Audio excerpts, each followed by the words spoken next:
What's up, guys? Back with another fight picks. This one we got Leonardo Santos taking on the undefeated Roman Bogatov. Uh, Zach leaded this one in talking about the unanswered question with Leonardo Santos. So I'll pass it on to him for this one. So watching a Leonardo Santos fight, it's like a very rare holiday. It rarely ever happens, but when it does, it is awesome.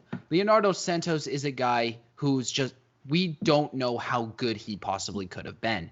In his fights in the UFC, he's fought in the UFC 7 times. He has never lost. The only time he didn't win was a draw to Norman Park.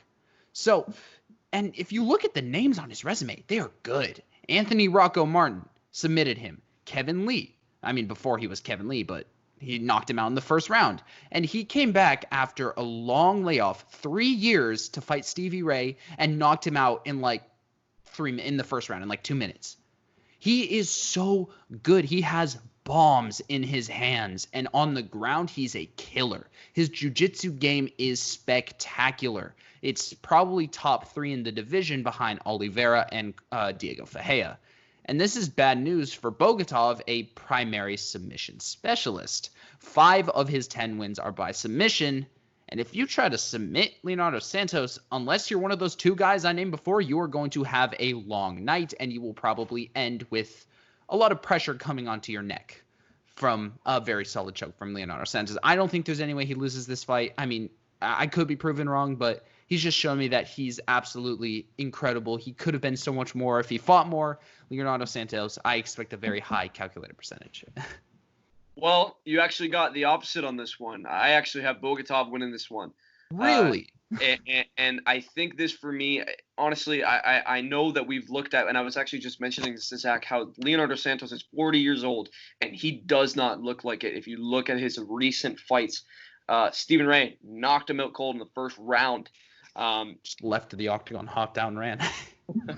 The thing is, for me, it just like when you're fighting somebody, and it was such a long layoff. If you look at his second last fight, it was way back in 2016. I'm looking at this and I'm saying, okay, Bogatov is coming in here riding a high. Obviously, he's undefeated.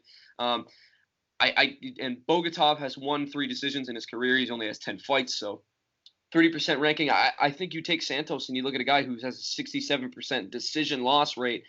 I got Bogatov winning this one, and I think it's a kind of a boring fight because I see Bogatov getting on top of Santos.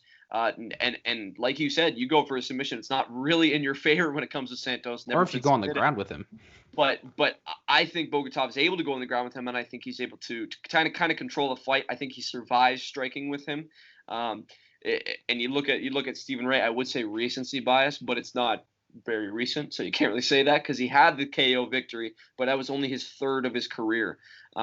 So I'm looking at Bogatov, and I'm thinking this guy is a guy who controls the fight, doesn't necessarily wow anybody and think, oh, this guy's amazing, look at that. I don't think it's that. I think Bogatov just goes out there and kind of controls the fight. So I got Bogatov winning this one. I'll definitely go by decision on this one, and the UFC calculator has it at a 64.4% chance. Wow, you're the first person I've seen so far to actually pick Bogatov, and with such certainty too. I don't know. Bold strategy. We'll see if it pays off for him.